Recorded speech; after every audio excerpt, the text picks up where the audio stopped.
Let's get real. I want to answer a question that I've been getting quite a lot lately, and that is this one. On all the events, I'm bouncing around with Owens Corning from coast to coast. I get asked this one question. Adam, what should I be doing in order to be a really successful business owner, manager, or sales rep? And when people ask me this, what should I be doing? They think, and maybe you're thinking this too, what do I add to my plate? And I've had this question more times than you can imagine. And it doesn't matter where. All the roofing markets are different. I just was recently in Pasadena, California. I came there from Philadelphia. I was in Atlanta, Denver, all over Texas, Little Rock, Arkansas, Minneapolis, Indianapolis. It does not matter where we are. Everyone asks the same question. What should I be doing? Now in this video, I want you to completely shift your mind because my answer is a little counterintuitive. It's not about what you should be doing. It's actually about what you shouldn't be doing. Yeah, you heard me right. Should not be, as in cutting it out. These three things that I'll be sharing in this video are what most people do to distract themselves or self-sabotage without even knowing it. And I cannot wait to share this with you. So my one ask for you is if you like this video, share it with someone on your team who needs to hear it. Maybe they are suffering from one of these distractions. I'll tell you, I have, and I'm going to guess you have as well. So before we get started, quick welcome back. My name's Adam Bensman, the Roof Strategist, and everything I do here on my channel is designed to help you and your team smash your income goal and give every customer an amazing experience. And if you haven't done it, I got a freebie for you to get you inside my free training center, which you can see right back here. It's brand new on our training platform. We brought in our Pitch Like a Pro roofing sales training video library along with a ton of free goodies and an announcement on something new I'm working on that I've been pouring my heart and soul into. So you'll be seeing that in there. You can get a copy at theroofstrategist.com right now. Click the link in the description. If you're on the road, or don't do this if you're driving, please, but you can text when it's safe, the number 303-222-7133. Just text the word free to 303-222-7133 and we'll pop you a link right away. All right, now let's get to it. The three things that you need to stop doing that are distracting you or causing you to self-sabotage. Number one is the big one that I'm going to guess everyone watching or listening can relate to, and it is this: comparison. Comparing yourself to others. You got on the Facebook group, right? You saw there's Facebook discussion groups all over the place. There's industry boards, and it's cool. I love that our community is coming together. And on those boards, sometimes people are kind of bragging a little bit about what they're doing. And by the way, I am all about celebrating your victories, but here's the problem with you turning to those groups is you had a bad day. You got your teeth kicked in. You didn't bring in as many sales. You get on Facebook, you look at it, you're like, man, he just brought in, he's getting a six-figure commission on that one. That's insane. Dude, this guy just did 2.2 million in his first year. And then you're scrolling. Oh man, that's a monster. How did a guy get in a house? We don't even have houses that big here. And that's what we do with self-comparison. And then instead of us feeling refueled, we sit there and we feel like we're a piece of garbage. We feel like we're performing under everybody else. And it's just an illusion. And owners, managers, I know we are guilty as well, looking at other companies. They have more yard signs. They have a stronger web presence online. They're getting more leads. We're losing jobs to them. And all of a sudden, we're comparing their truck wraps, their yard signs, how good they're doing, their reviews online. And instead of putting your energy into you getting better, you end up focusing on what other people are doing. And let me tell you this, when you're a professional athlete on the field, which I'm not and haven't been, but I have done some pretty, I played sports, lacrosse at a very high level. I mountain biked at an incredibly high level. And when you're in the zone or on the field on game day, you're not worried about what other people are doing. What are you focused on? You don't care if there's boos in the audience. You don't care if there's cheers. You care about playing your best and rising to the occasion in every single moment. And that is what I want you to do instead of self-comparison, thinking, how can I do better than I did yesterday? Not, okay, how are they doing? Because there's always going to be a company that's bigger than you. There's always going to be an owner who has more cars, more boats, more houses. There's always going to be someone richer. There's always going to be salespeople selling more, earning more, landing the commercial properties that you wished. And if you're always looking that way and comparing yourself on the difference, you're going to be miserable versus looking backwards and saying, look what I did last week, last month, last quarter, and continually improving. All right, that's first one. Second one is comfort. Too much comfort and we get complacent. I know how this goes. Let's say you just had your best month or your best week. You're loaded in the commission checks. You're an owner. You got money coming in. Too much comfort, we get complacent. We don't have that same drive to get out there and keep going. Sales reps, I know how that goes. At the end of the month, you're looking back, you're like, that's the most money I've ever made in my life, and now you don't need to work as hard. and you lay off the gas, you let up that momentum, and let me tell you, it takes even more energy, just like fuel efficiency in a vehicle. If you just coast at 60, you're in a better position than slamming in the accelerator, gunning it to 100, laying off, dropping to 40, and doing it again.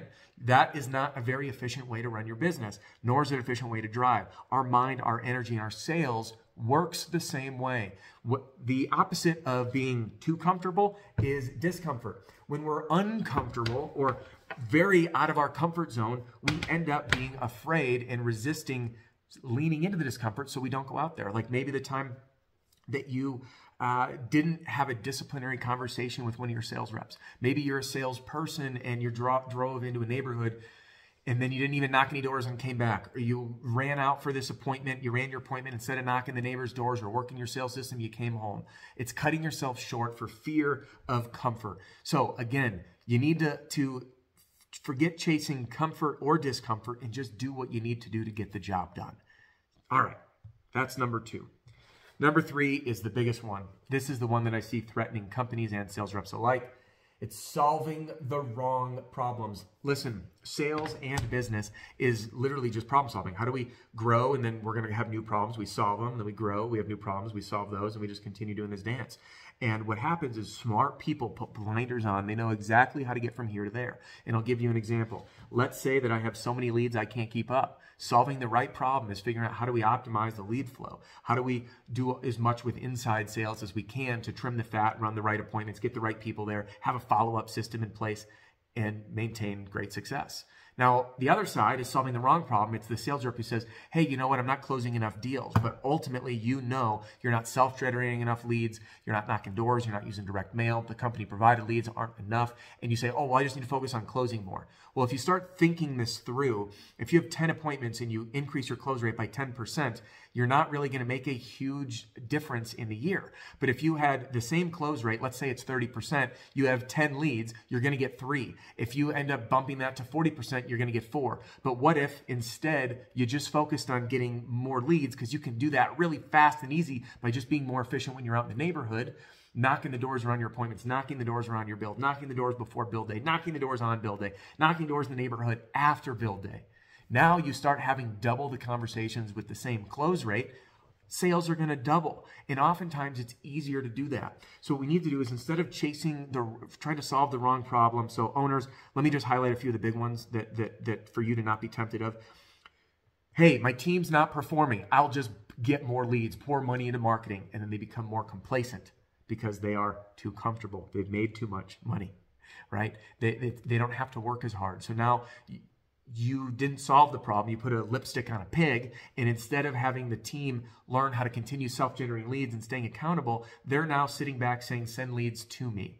And then now you're having to pour more money in leads. Or owners, you say, hey, I want to grow, so I'm going to open an office in a new market, where the answer might be instead hire more sales reps, optimize your systems, develop a powerful follow-up system, develop a great rehash system, grow an inside sales team, get more reviews online, optimize your marketing and get leads, and just really get this thing into a well-oiled machine before going into a new market and starting from scratch, or adding a new product line to boost revenue. In sales reps, whether it's leads or objection handling or closing, I need you to focus on the easy thing is ask yourself, is this the easiest, fastest way to make more sales?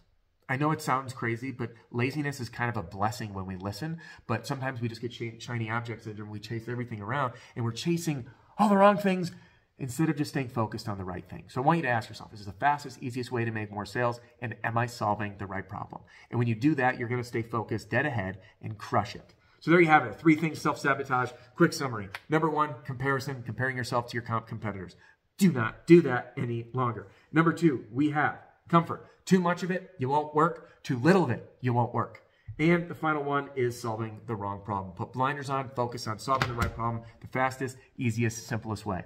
There you have it. And listen, if you like this video, I'd love to hear from you. Drop a comment or hit the like button. I've done so many videos on training and strategies and tactics, and I will continue to, because that is the heartbeat of everything that I do for you. But at the same time, I'm really wanting to help the folks that have been following along for a while, who are getting these fundamentals down and need more help on their mindset and developing into a really successful salesperson.